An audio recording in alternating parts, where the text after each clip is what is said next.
on. I will be submitting my recommendation to staff. I hate that reverb. And I'm just like, I gotta get out of Zoom. Okay. I think I'm muted.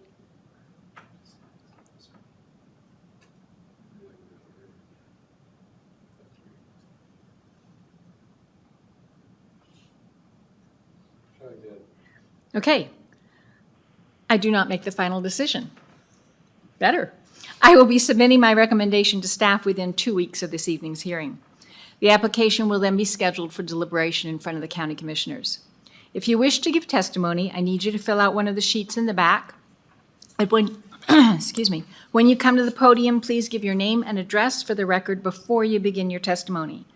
First, staff will introduce the application, then we will hear from the applicant. After the applicant's testimony, we will then get into the public comment sheets. We will hear from those who are in favor, those who are neutral, and then those who are opposed. The public not speaking will be read into the record. We will then give the applicant and/or their representative an opportunity for rebuttal of any of the testimony stated into the record from the public before we close the public hearing. After that point, we will receive no more testimony. The time limits are 30 minutes for the applicant's presentation, 3 minutes for public testimony, and 15 minutes for applicant rebuttal. I would ask that you direct all of your testimony to me and not to the audience. Are there any questions regarding this evening's proceedings? Not seeing any, we will begin this evening's hearing with ZON 22-0005. Good evening, Madam Hearing Examiner. Amy Helen, planner for Kootenai County, for the record. The request for a zone change from agricultural to rural is for a parcel of approximately 59.89 acres in the agricultural zone now. It's located in an area south of Highway 53 and west of Highway 95. Specifically, it's southeast of the intersection between Bocal Road and Atlas Road. Looking at the aerial photograph, the parcel is currently used for agricultural purposes. It's developed with several pole structures and a Quonset building. In the area, you'll see residential and agricultural uses. There is also a mining area just north of the subject parcel as well. And then to the west of the subject parcel, there are several irrigation fields managed by the Hayden Area Regional Sewer Board. Parcels in the area range between 4 and 60 acres in size. The proposal is, of course, for agricultural to rural. The applicant does intend to subdivide in the future. But this purpose, the purpose of this hearing today is limited to the zone change. Separate applications will be required for a subdivision, and it will be processed under its own merits. And looking at the zoning, you'll see some surrounding zoning already zoned rural, adjacent and near the subject parcel. Oh, I'm out of order, sorry. Looking a little bit more deeply into the surrounding area, these were all approved zone changes. The oldest one being in 1994, and then more recently, there were a zone change in 2003, and then a zone change in 2005. So it is surrounded by rural zone parcels. The subject site is also located in the transitional land use designation according to the comprehensive plan. The transitional zoning, its purpose is to reserve land for future annexation and therefore limited development that could easily be redeveloped into the cities. It is also located in the area of city impact with the city of Hayden. These photos were provided by the applicant, and staff also did a site visit and confirmed that it is an agricultural use on site. When we reached out to public agencies for their comment, our building division provided building permit requirements for future development. Lakes Highway District voiced their concerns for possible incrementalism, meaning that zone changes often lead to a subdivision, for us to be aware of that. And they also provided requirements for future subdivision. Panhandle Health District did not have any concerns, but reminded staff that it is over the aquifer. And then Northern Lakes Fire District, again, provided their requirements for future development. So revisiting the fact that it's in the area of city impact, it's specifically within the exclusive tier of the coordinated area of city impact between Hayden, Post Falls, and Rathdrum. When we look at the requirements under the exclusive tier, the item highlighted, number 3, is applicable today because it has to do with zone changes. But we do advise the applicant that if they are to pursue a subdivision, to also keep in mind the other items, as they do come into play when we look at subdivisions. We did request comment from the city of Hayden, and actually I want to revisit number 3 here. The county agrees to zone land within the exclusive tier at a density that will be compatible with the respective city's comprehensive plan. Said obligation will not require any changes to existing zoning. So when we reached out to the city of Hayden, they did provide some input on future subdivision. For instance, they're willing to enter into what they call a deferred area of city impact agreement. But overall, it is consistent with the city's comprehensive plan and zoning map. In fact, if it were annexed, the city of Hayden stated that it would be zoned what they have as an agricultural zone within their city limits, and it's almost, I'd say almost exactly the same as a rural zone with regard to setbacks and lot sizes and uses. And then, of course, they would say if a subdivision came through at this time, they'd provide, a support for no more than 12 lots, but they do ask the applicant to plan ahead. Should future transportation plan or connectivity of municipal services to just plan ahead. And then I do want to just quote something that the director with the city of Hayden stated. The project site is just about 60 acres. If the property were within the city, the applicant could provide sewer through an approved sewer mechanism, i.e. septic systems, until sewer became available. But that's at time of subdivision. During the public comment, we did receive 2 comments in opposition. To summarize, one was depletion of the aquifer, increased density, and need to preserve agricultural land. These comments, of course, do have merit, but with the zone change, this is just a zone change. We're not proposing any sideboards at this time, but they would certainly be addressed at time of subdivision. And I do want to state that the agricultural land or agricultural zone and rural zone are very similar in their uses. Agricultural is still allowed in the rural zone. The main difference is you can't subdivide in the agricultural zone. So staff analysis, we do support this request. The applicant met all application requirements. We find that it's compatible with the surrounding zoning and land uses. It is adjacent to parcel zoned rural. It's consistent with the comprehensive plan and that of City of Hayden's comprehensive plan. Compatible with surrounding zoning. It meets the lot sizes of the surrounding area. And of course, as I mentioned, rural and agricultural zone have many of the same uses. And separate applications will be required at time of development. And I stand for any questions you have. I don't have any right now. Okay. Thank you, Amy. And I believe Ray Kimball will present on the applicant's behalf.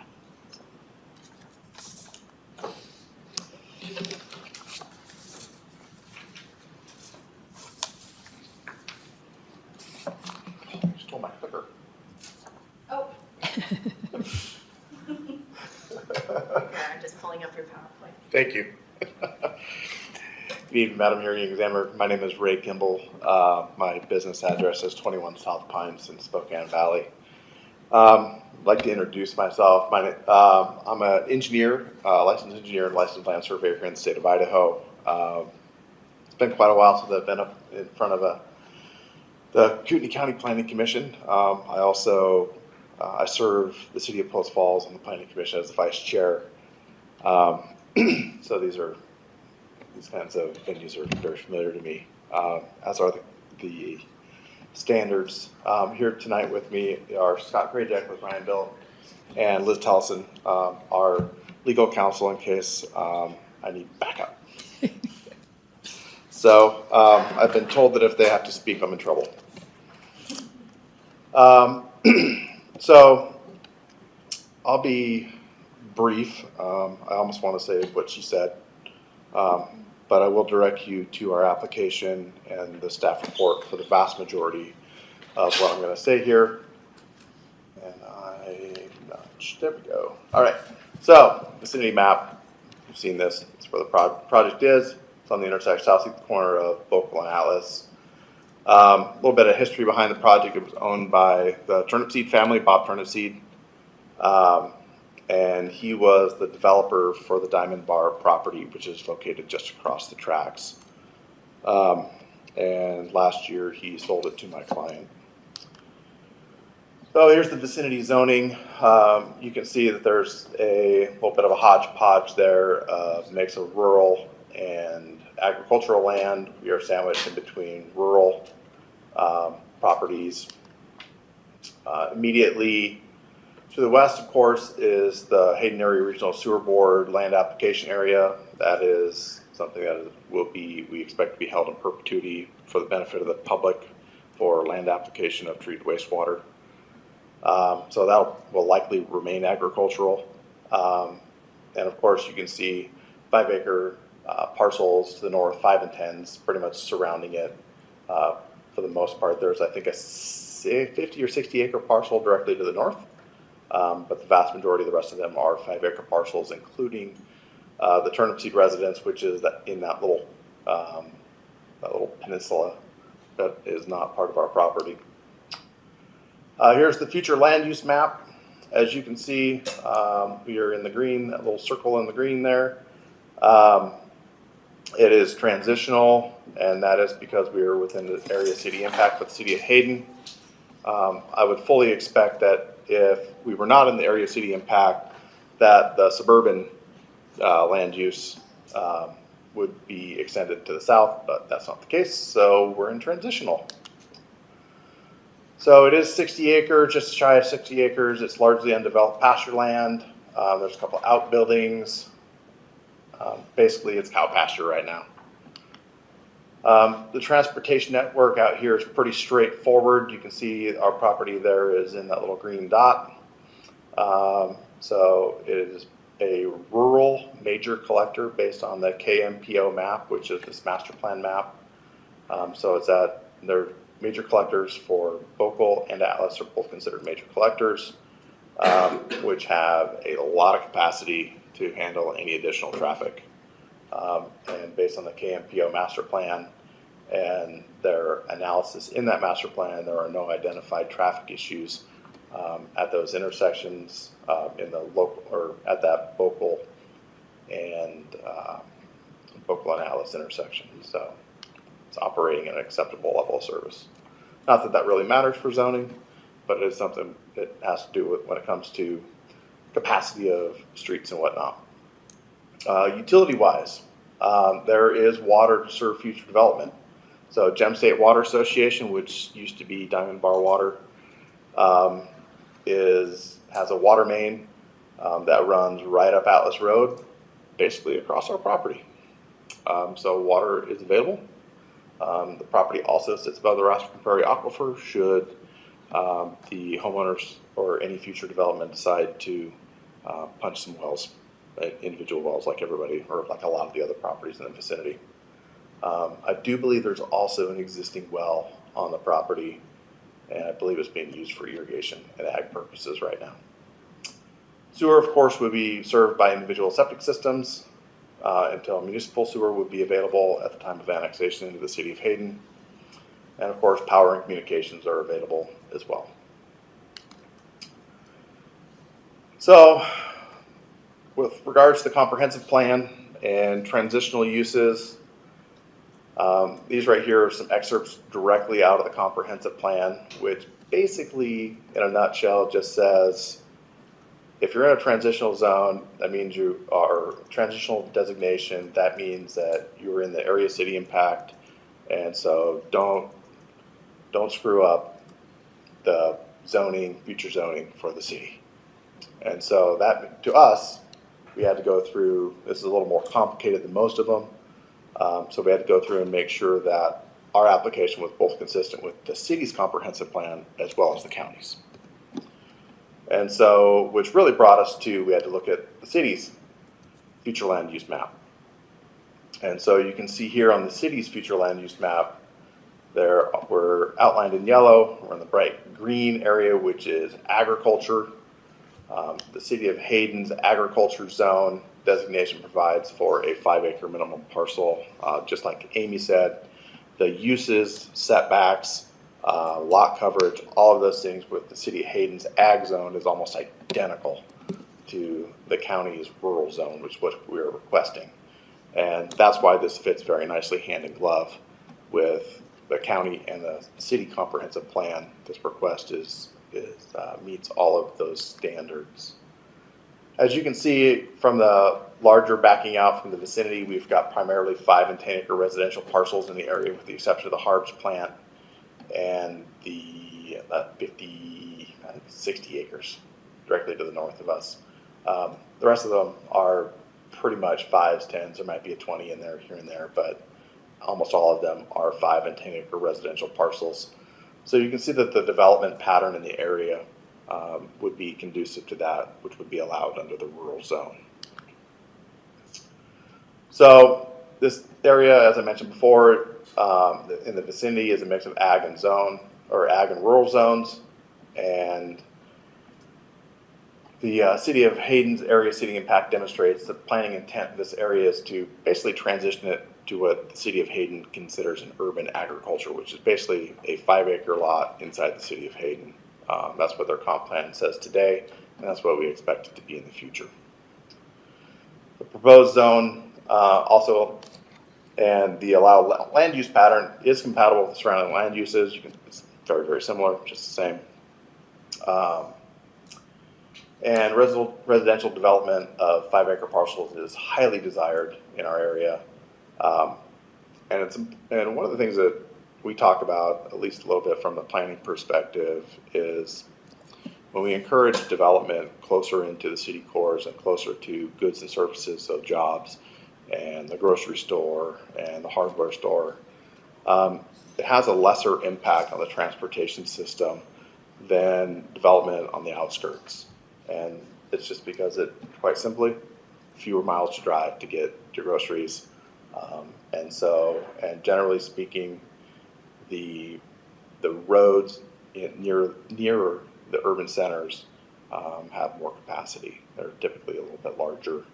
They're not the tiny little dirt roads out in the hinterlands, but they're larger roads that are more urban in nature. Approval standards. You're very familiar with all of these, and that's tiny text, I'm sorry. So far my eyes are good. I'm not so sure about next year. So going through all the approval standards, so we have made sure that in our application that we have demonstrated that the zone change has met the requirements in our narrative, which is subsection 8.1.402A of the county code. The proposed change is consistent with the land use designation in the comp plan. As transitional, we've talked about that in our narrative. I talked about it tonight. Amy also talked about it. But proposed change is generally compatible with the present and reasonably expected future land uses. So future land use that can be reasonably expected out there is 5-acre developments, 5-acre single family type of development. We've met that standard. The proposed change is supported by adequate infrastructure. There's water out there, both municipal and wells if necessary, as well as sewer, power, communications, etc. With regards to public services and political subdivisions, including school districts in the county, again, this goes to placement of homes closer in versus further out. So a kid going to a school in the Rathdrum School District or the Coeur d'Alene School District, I think this is Lakeland School District, not as far to bus. This gets to school, less of an impact versus development further out. Furthermore, the change will not materially adversely affect the value, character, and enjoyment of neighboring properties. They're all very similar in type and size. So again, if changing the zone to a rural zone, just like the neighboring properties, is an adverse effect, then those neighboring properties have adverse effects on themselves. The denial of proposed change would materially adversely affect the use and enjoyment. This comes down to essentially not being able to use the property to its full potential. The proposed change is not in conflict with policies set forth in the comprehensive plan we've gone through in our narrative, the comprehensive plan, and the staff and I agree that there is no conflict. Subject property is suitable for the proposed zoning. It is it's flat, and it is suitable for a rural zone. And of course, proposed zone change. There's no evidence anyway that there's any detriment to the health, safety, and welfare of the public as a result of this zone change. And with regards to undue traffic congestion and traffic hazards, I've spoken to that already, that the major collector streets of Alice and Bocal have capacity. And with that, I will finish up. And do you have any questions or concerns? Just out of general curiosity, if this zone change is passed, what would your timeline be? Do you know? I don't know. Move forward. I just don't know what the timeline. I mean, probably turn in applications within a year of getting a zone change. But beyond that, this is just a one step at a time kind of a process, and so a lot of it's all market driven. So there's no sense in going through and pushing forward for a subdivision if the market won't bear fruit. Okay, I have nothing else. Thank you. And I have no public comment sheets for this case. Anybody on Zoom? Yes, ma'am. Heather, if you'd like to speak, unmute yourself and go ahead. Sure. Can you hear me? Yes. Okay. It's actually my husband is here. He just wanted to share something about the water. So we live, we're a part of Jim State Water. Excuse me, can I get your name and address for the record, please? Sorry, Let me get our address. James Day. And do you need our address? No. Yes, please. We live on CJ Court. I didn't hear the numbers, I'm sorry. I really would rather not have it be public record or on recording here. All right, go ahead. So we're part of Jim State Water. We are, Boca Estates, which is, I guess, northwest of the proposed, zone change. We brought up Jim State Water being, option for water. An issue we've been struggling with over the years is insufficient water pressure, and so my concern is just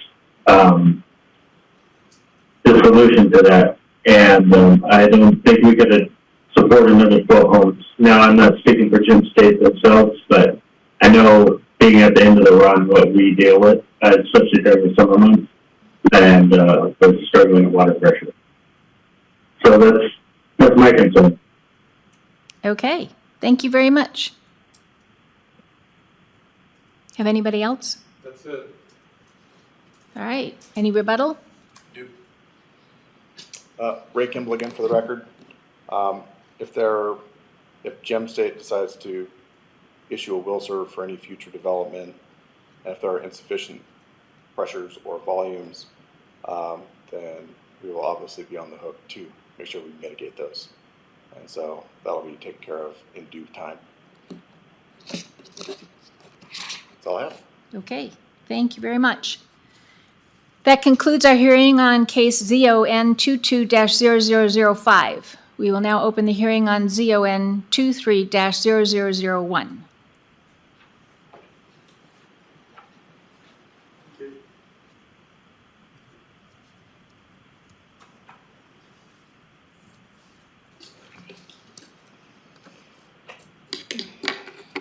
Okay, round two.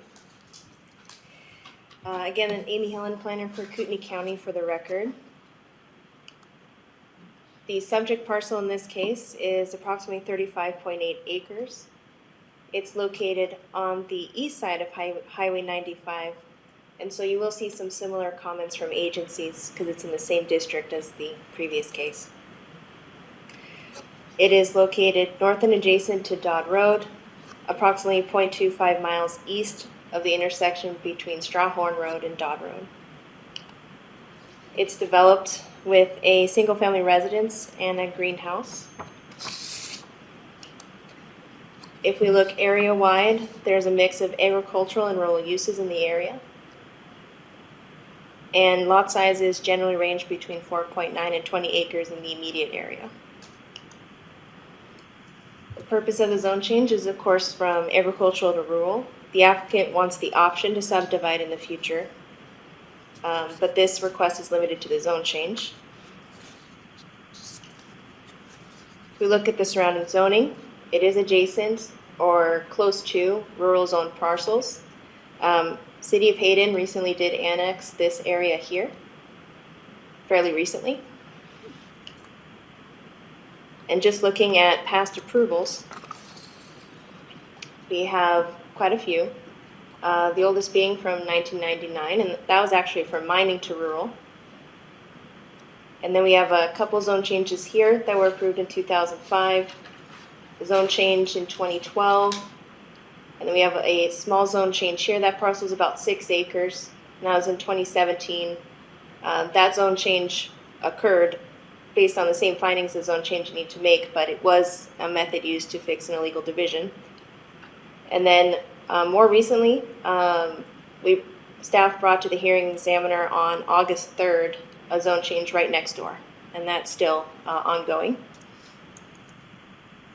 And if you want the name, we call it Viper Dodd, and it's ZON 23-0002. The parcel is located in the land use designation of country, according to the comprehensive plan. Based on the site photos provided by the applicant, it just speaks to the vegetation. There are wetlands on the subject site. The slope is fairly flat to moderate, and there are just shows the existing structures of the house. When we reached out to public agencies, very similar comments. Building spoke to future permit requirements at time of development. Lakes Highway District had similar concerns for incrementalism, but also gave us their requirements for future subdivision. Panhandle Health had no concerns, and Northern Lakes, again, at time of development, gave us their requirements. The comments that we received were two in support for this application. For staff analysis, pretty similar to last case, but applicant met all the application requirements. It is adjacent to or in close vicinity to parcels zoned rural. It is consistent with the comprehensive plan and surrounding zoning. Parcels are 4.9 to 20 acres, as previously mentioned. With regard to the wetlands, that they will be delineated at time of subdivision. And just want to speak to, during the process when the zone change was under review, we did come across some code violations. I spoke to them in the staff report, but we found that their one use, we supposed it was a landscaping business, but based on the information provided, it didn't rise to a commercial use. It was more equivalent to an agricultural products produced on site, which is permitted of right in both zones. With regard to the other code violations, it is my understanding that the applicant is willing to work with us and to enter into a compliance agreement. And where we're holding the line, because this was discovered during review, is we're confident we can come to a compliance agreement and have it in place before we schedule for this hearing before the Board of County Commissioners. So that's where we're gonna hold. And I stand for any questions that you have. So the items that need this compliance agreement, the storage, Yep, outdoor storage, and there were unpermitted cargo containers and a greenhouse. okay. And we're working through those details currently, so I don't have any details at this point, but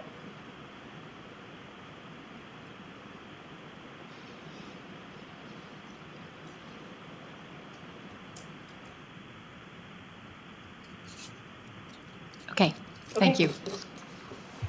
oh, and Stephanie Blaylock will be presenting. I know, Stephanie.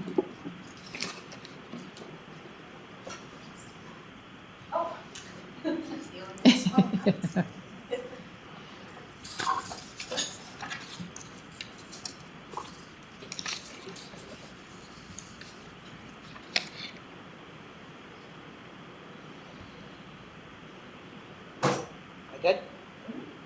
Good evening. My name is Stephanie Blaylock. I'm a land use planner with Veritas. Our address is 3906 North Schreiber Way in Coeur d'Alene. I am representing the Christian family, and we're here today seeking a recommendation of approval for a zone change from ag to rural on their 35 acres of land. The Christian family has owned the property since 1931, so they've owned it for 92 years and have acquired a lot of things in those 92 years. The original homestead is located on the parcel carved out from the yellow outline on this map and sold many years ago due to financial reasons. Eric and Elaine reside in the cabin on the property now, which is located on the southwest portion of that property. Their primary reason for the zone change is to apply for a minor subdivision. The rural zoning would allow the land to stay in the family to be passed down to their heirs once subdivided. The letters on this map indicate the zone changes that have been approved since 1999. Starting at Government Way on the west, it's 1.5 miles from the site. There's a mix of commercial, mining, and light industrial zoning. As you move east, there's a mix of residential zoning, including agricultural suburban, you can see right there, which is a 2-acre minimum. The area south, that Amy pointed out here, was recently annexed into the city limits of Hayden and will be developed into smaller lots. As we continue to move east, the trend is rezoning to the rural in this area. Since the early 20s, this area is seeing a shift from large parcels to small acreage farms or estates. As Amy pointed out, the applicable agencies have approved the zone change.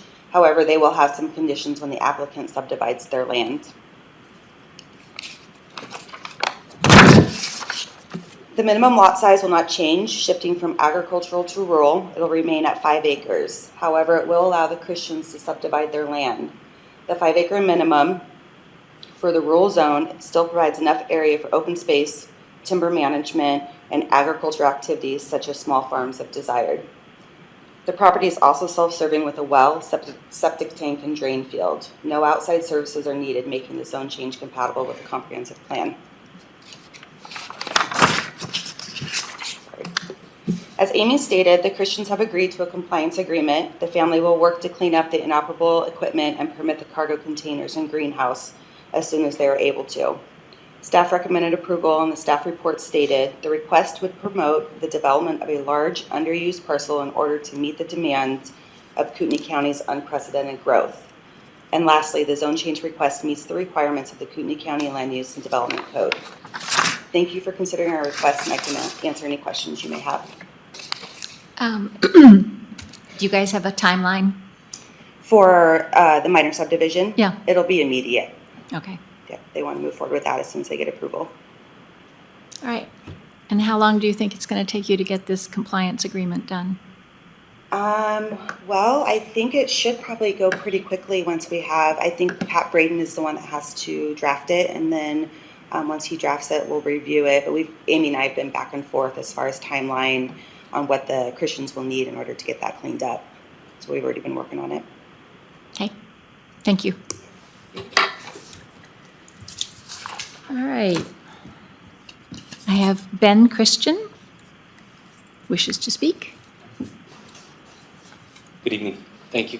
So I just wanted to reiterate Stephanie's points, focus solely or generally on the idea that this property has been held within our family for a very long period of time, and that this zone change and the subsequent subdivision is really based on the premise of us continue to honor that legacy in subdividing for my parents' heirs, myself, my brother, and sister included, and also allow for them to build a structure that would be more suitable for them to retire and age in place.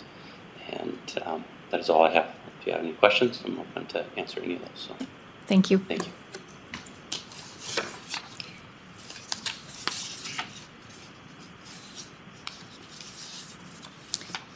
Elaine Eberly does not say whether you're in favor or whatever, but that you may wish to speak. Yes, I do.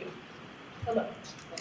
Elaine Eberly, 15852 North Ridgeway Lane. I'm fronting Alpine Lake. And my concern is with this parcel and the one that adjoins you, that from August 3rd, is the wetlands.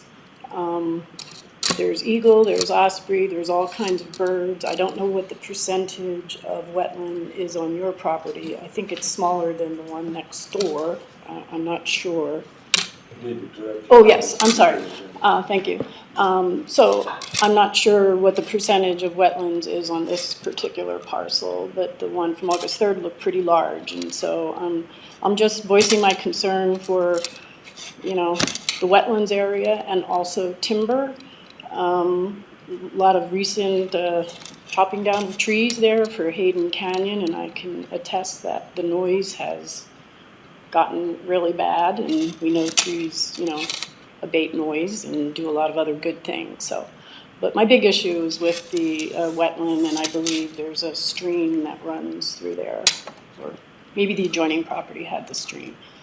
I think they said it was constructed stream, but there is a stream that either comes in or out of Alpine Lake, I forget. But anyway, I'm worried about that part. Okay.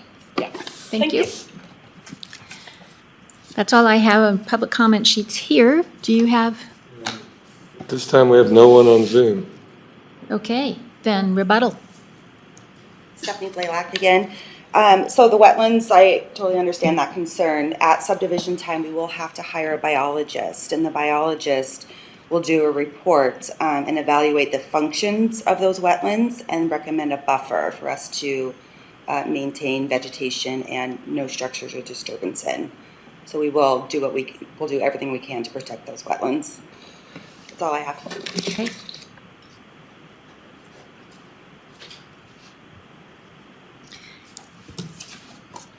Then that concludes our hearing this evening on ZON 23-0001, and we are adjourned.